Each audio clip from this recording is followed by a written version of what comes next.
Desde siempre, el ser humano ha consumido toda clase de drogas, bien para curarse o por mero placer.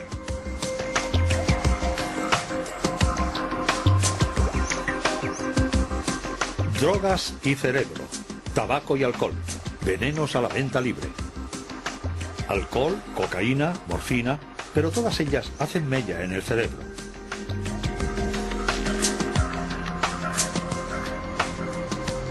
En la actualidad, la biología es capaz de explicar sus efectos en nuestras mentes y el estudio de las drogas permite a la ciencia una mejor comprensión del funcionamiento del cerebro.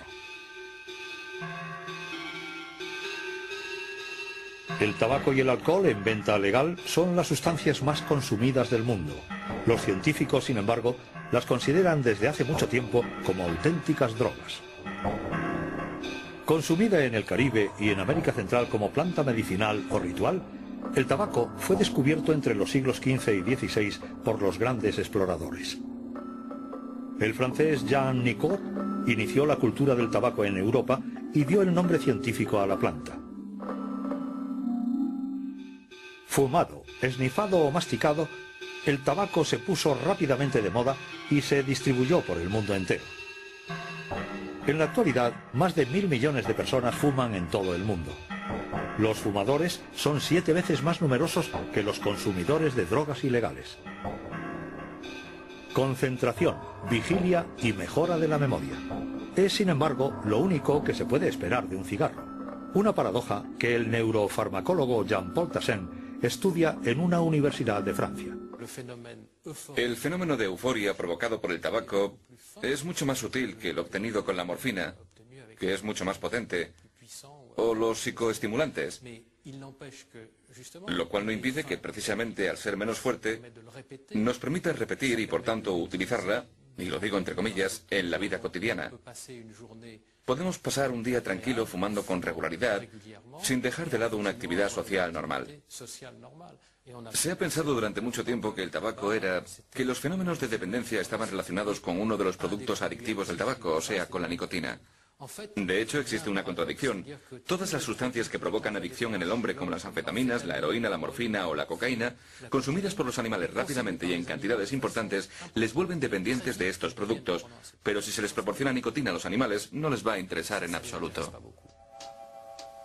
Los animales fuman simplemente porque sí. Por contra, los mensajes de salud pública apenas logran algo contra la dependencia de los hombres a los cigarrillos. Y la nicotina, el ingrediente principal del tabaco, ha sido largamente para los científicos el culpable fundamental. If you think this looks ridiculous, remember, smoking is just as unnatural for you as it is for them.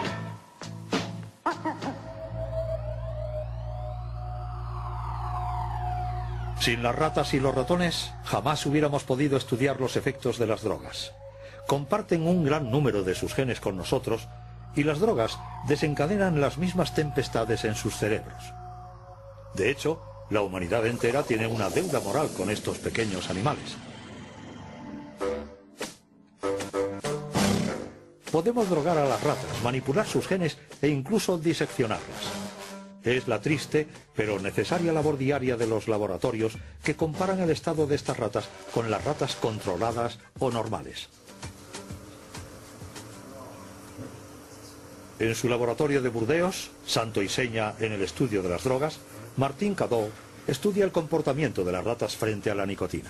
Es cierto que la nicotina es una droga de abuso, contradictoria, pues de hecho posee propiedades adictivas extremadamente importantes, y esto sin tener en cuenta sus propiedades psicotrópicas tan poderosas.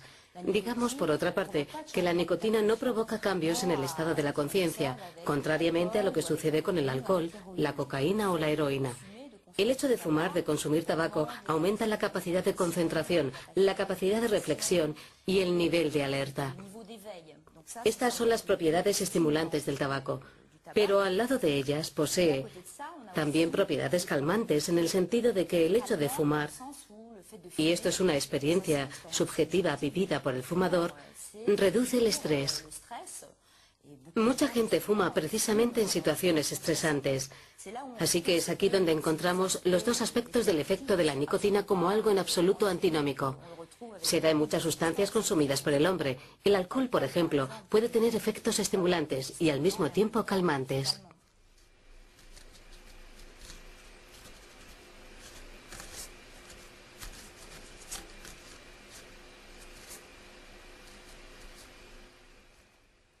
Bien, hemos metido a la rata en una jaula de autoadministración provista de 2 agujeros.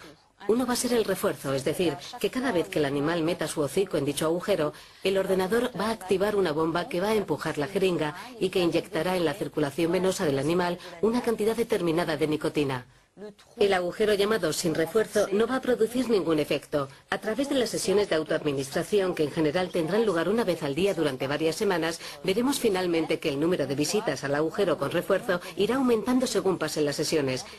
Es lo que se denomina la adquisición de un comportamiento de autoadministración. En cuestión de días, la rata comprende cómo inyectarse la nicotina.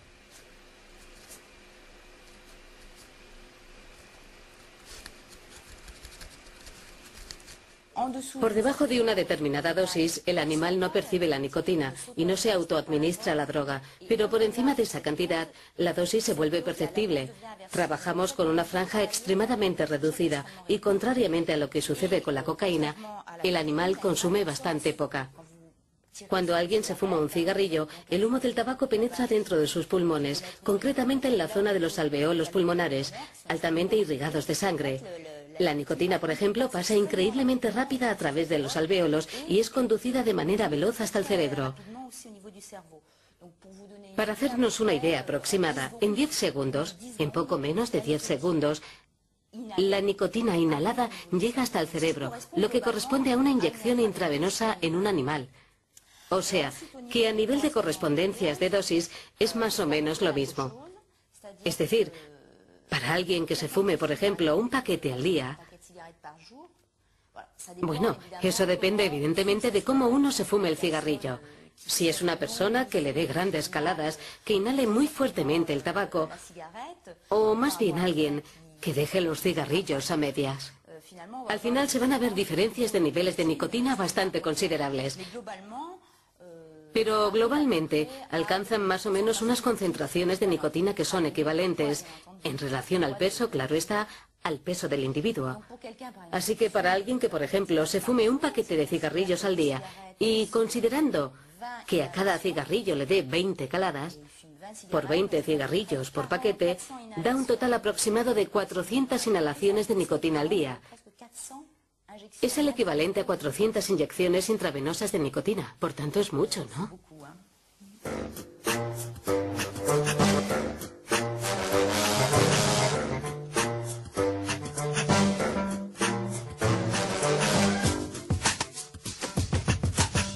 Para actuar, la nicotina, vista aquí bajo su forma cristalizada, como todas las drogas, piratea el sistema de comunicación del cerebro.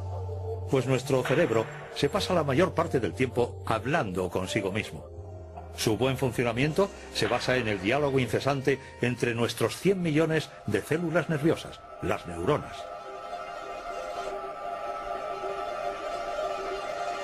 Para hacer circular la información, las neuronas envían mensajeros químicos denominados neurotransmisores. Bien sea el dolor, el placer o el ritmo en el intercambio de información, los neurotransmisores regulan un equilibrio sutil y complejo del que depende el conjunto de las funciones de nuestro organismo. Entre cada neurona existe un pequeño espacio en el que reina una intensa actividad. Es aquí, en la sinapsis, en donde actúan los neurotransmisores. Para hacer circular la información de una neurona a otra, se dirigen a sus receptores correspondientes.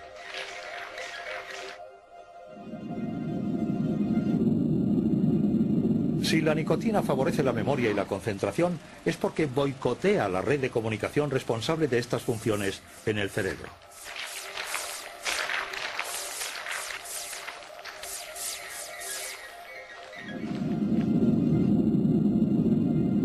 Es la red de la acetilcolina, ACH. Además, sus receptores se llaman receptores nicotínicos.